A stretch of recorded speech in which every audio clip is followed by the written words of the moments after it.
What's up, my channel? It's your friendly neighborhood sassy blonde writer coming at you with another writing video. Today we are talking about how to write a story for a movie. I don't know if you've noticed this, but I am a big fan of movies. I probably talk about them more than I talk about actual books on this channel, which might be a little strange considering the fact that this is an AuthorTube channel, but alas, here I am. I believe a story is a story no matter what, so I think they all are worth talking about.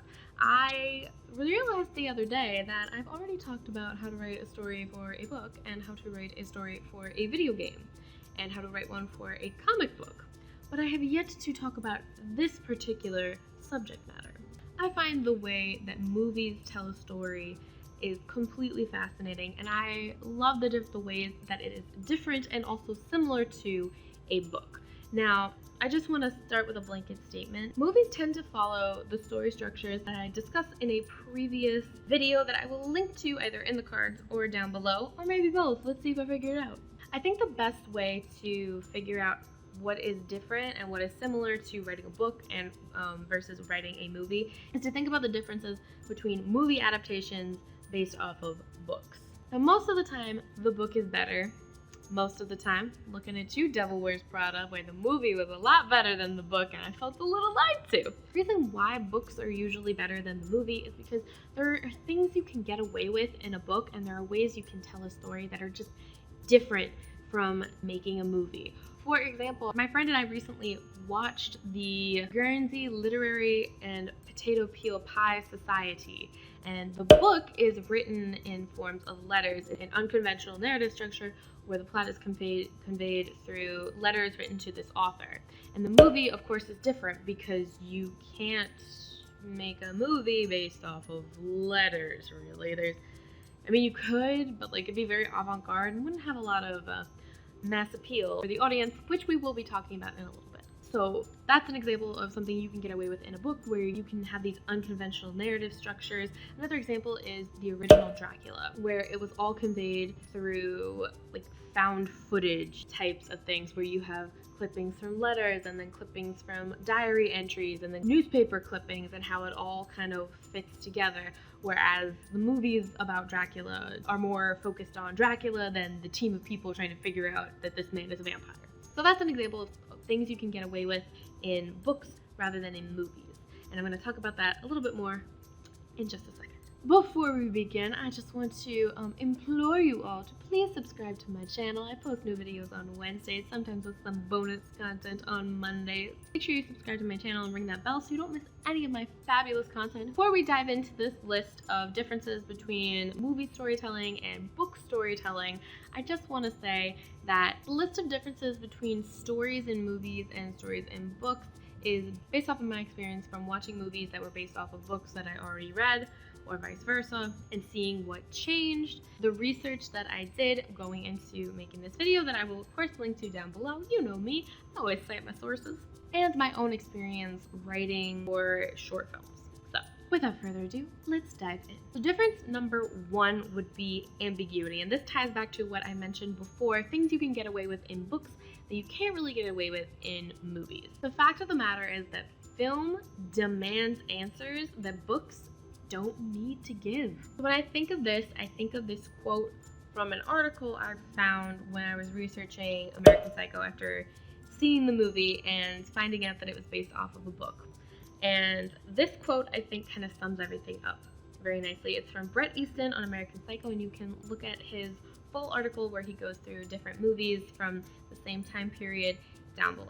American Psycho was a book that I didn't think needed to be turned into a movie. I think the problem with American Psycho is that it was conceived as a novel, as a literary work with a very unreliable narrator at the center of it, and the medium of film demands answers. You can be as ambiguous as you want with a movie, but it doesn't matter. At the end of the day, we're still seeing everything that's happening. I think this quote kind of sums up the major difference between a novel and a movie.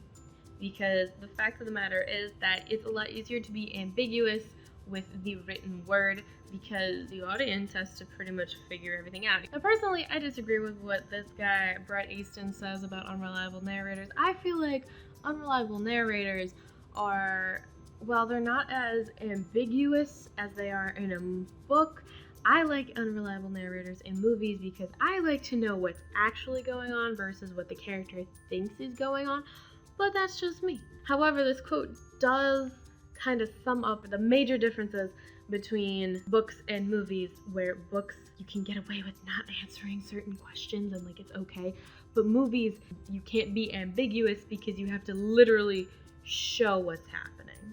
So there's a lot less ambiguity involved with movies and any other visual forms of storytelling. Difference number 2, timing and pacing. The average screenplay is between 95 to 125 pages long. The average novel, on the other hand, is about between 320 to 400 pages. That's a big difference. So right off the bat, you can tell that writing a screenplay is going to be a lot shorter and you're going to have a lot less time and space on the page to talk about things than you would in a novel, which could be a way of you determining which one you're going to choose. Films and screenplays reward being concise in your language, with the exception of dialogue, because sometimes your dialogue style can change depending on what you're writing. But everything else, it rewards being concise and short, sweet, and to the point. I will also say with screenplays, you also have the luxury of not needing to have these elaborate descriptions of what something looks like, because you can always figure it out afterwards if you're working with special effects, and you can also find a physical, literal space, and so you just need something that has like a living room with a purple couch, a spaceship. You don't have to be very specific with and paint a picture with what the scene looks like, because nobody's gonna, like, the people who are reading it are the people working on a movie. Everything else is just gonna be literally shown to the audience. Now, in both movies and novels, each scene needs to have a purpose. It needs to either move the plot along or build characterization, preferably both, but depending on if you're doing a plot-driven story versus a character-driven story, that will determine what the point of the scene is. Are you wondering what the difference between a character-driven and a plot-driven story is?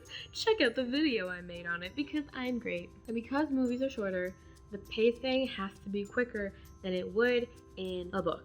And the reason why, movies, you're setting up for a 2 to 3 hour commitment as the audience member. You can read a book for like anywhere from 4 to 24 hours depending on how long it is. So that's something to definitely keep in mind. If you have a really big story to tell, you don't want to waste time obsessing over little things you have to figure out what to cut back on. For example, the Lord of the Rings movies do not spend a lot of time on backstory necessarily, or if they spend time on backstory, it's usually like a quick thing in dialogue or a quick flashback here or there, and that's about it.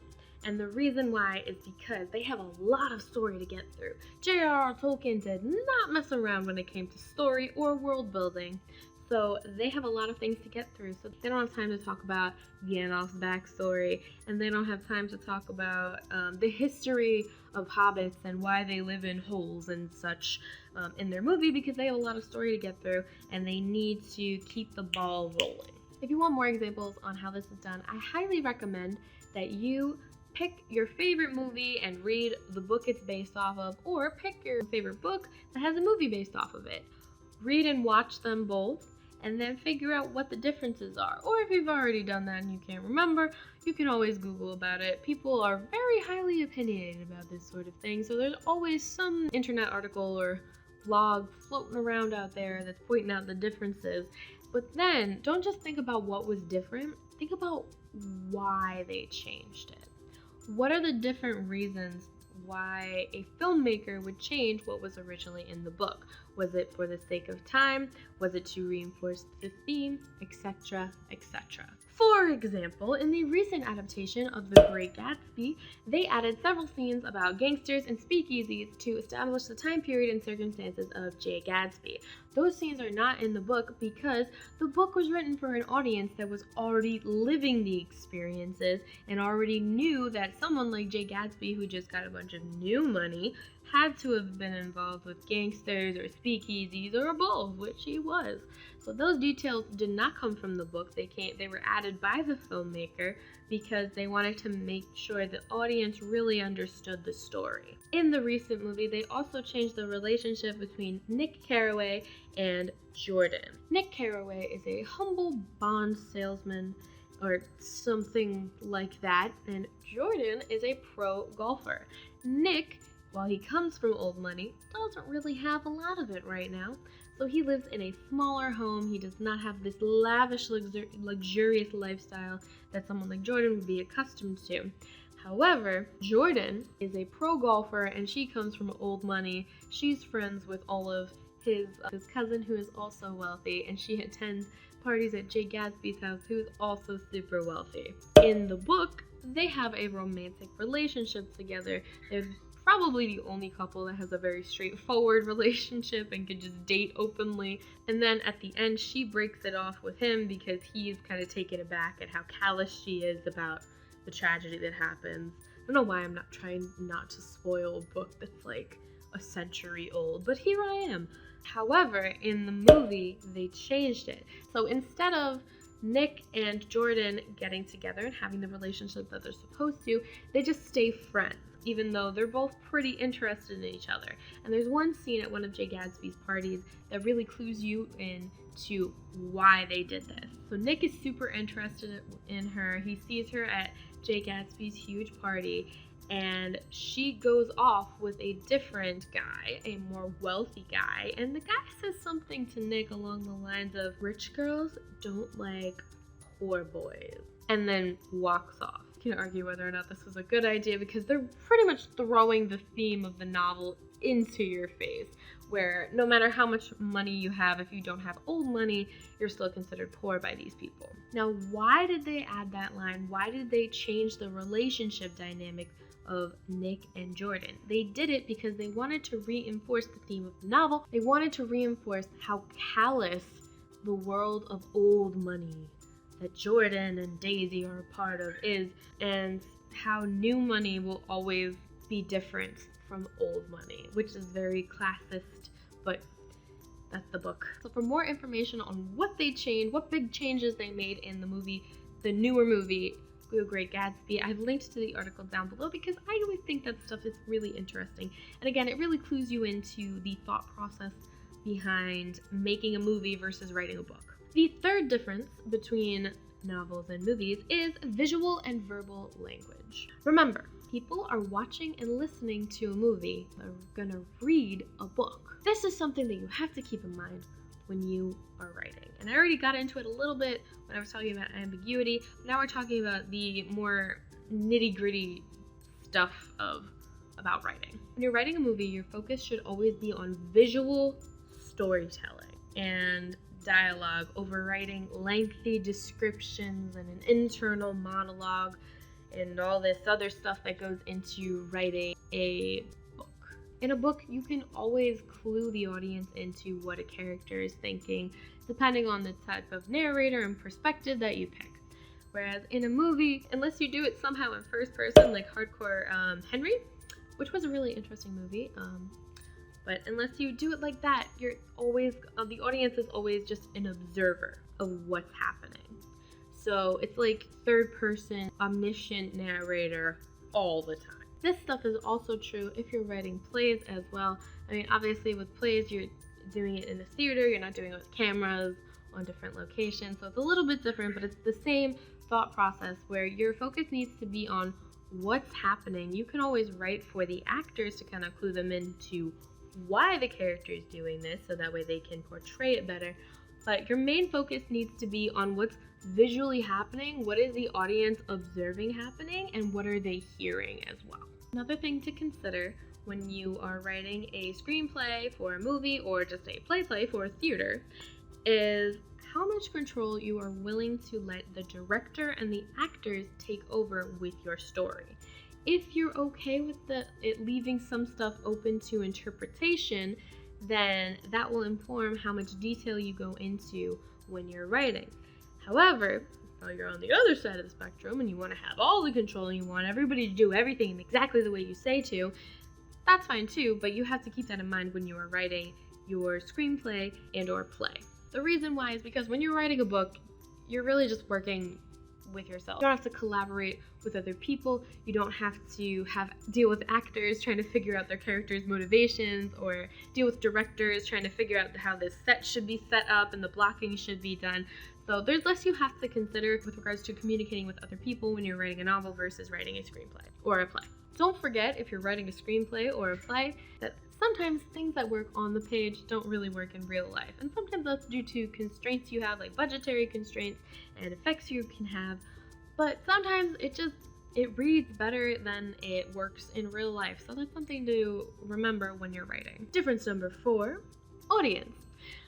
So I kind of hinted to this at the beginning, and the fact of the matter is that movies have just a wider appeal to people than books do generally. I know that's really sad to say. So that doesn't mean that nobody's going to read your book or you don't have an audience for it or anything like that. That's not what I'm saying at all. What I am saying is that movies can get to a wider audience. So there's a lot more you have to consider when you're making a movie versus when you're writing a book. There are things you can get away with in a book for not having certain conventions of the genre that I'm going to talk about in a little bit, versus in a movie, you have things that people just expect, especially depending on what the genre is. Well, like I said before, it makes sense. I mean, a movie is a 2 to 3 hour commitment, maybe, sometimes less. Sometimes it's just an hour and a half, or if it's a really short movie, maybe it's like 30 to 45 minutes. So point being, it's not a big time commitment, whereas a book is a lot more of a time commitment. You can go from anywhere to 4 to 24 hours people can spend reading a book. So generally, especially with adults, not so much with kids, kid lit, but more with adults specifically, more adults go to the movies than read books for the most part. So remember this, because of this wider appeal,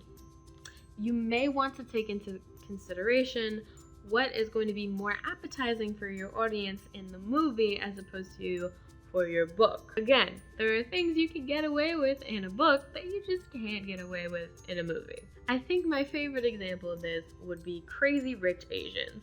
So spoiler alert if you haven't seen the movie or you haven't read the book, or you watch the movie and you want to read the book, because I'm about to spoil some stuff for you. Crazy Rich Asians is centered around this crazy rich family that lives in Singapore. Their son Nick falling in love with a first-generation Chinese-American woman named Rachel. Nick and her fall in love. She has no idea how rich he is. They're both college professors. He brings her back for a wedding that's happening in Singapore, and she gets to meet his friends, and then she meets his family. He had no idea what he was dropping her into. So that's the little premise for Crazy Rich Asians. They changed the movie's ending from the book's ending, and I'm going to explain why in a second. So, in the movie, after Nick's family tries to ruin Rachel's life and destroy their relationship, specifically his mother, Eleanor. His mother, Eleanor, did not like Rachel, thought she was a gold digger, it was a whole thing. Exposed some stuff about her mother's past and traumatized this poor girl. At the end, Nick shows up right before her flight leaves in the airplane, and he pulls out a ring. It's actually his mother's ring, so it symbolizes that she approves of the relationship now. And he proposes to her, and she says yes, and then they go off to this awesome party on a rooftop boat thing. It's crazy. It's a great movie. I love it. There's a huge engagement party. It's a whole big deal, which of course has the grand sweeping romantic gesture that we have come to love in romantic comedies, come to love and come to expect. In the book, however, he doesn't propose at the end. I'm going to explain why he doesn't. Instead, he does something really nice to her where she's at her friend's house, which is what happens in the movie. But in the book, instead of proposing to her, he actually just brings her mom to Singapore so that way they can make up. And it was a really sweet gesture. It's not a wedding proposal. Now, why did they change what happens in the book where they just get back together to they get engaged in the movie? Now, I don't know if this is true, but this is just what I theorize, is that the studio said they needed to make it a happier ending.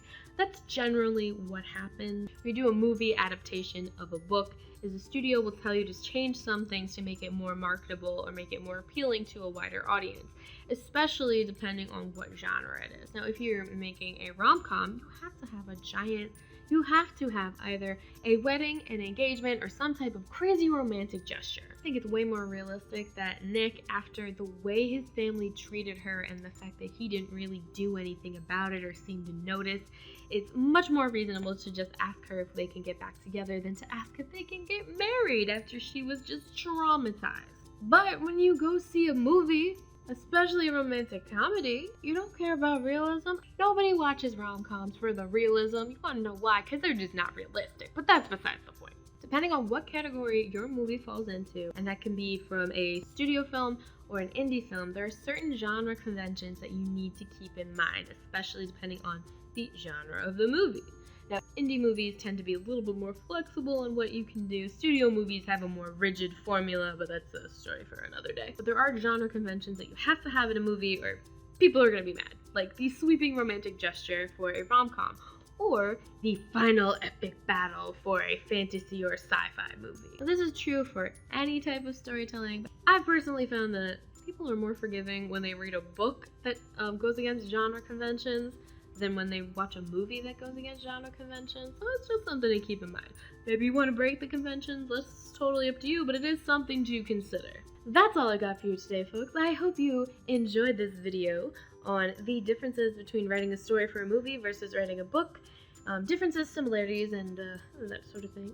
If you enjoyed this video, please give it a like so that way I know you want to see more content like this. I love talking about movies. Obviously, I love talking about tropes. I love talking about the different forms of storytelling in addition to literary and novel writing. Please remember to subscribe to my channel. I post new videos on Wednesdays. And of course, happy writing!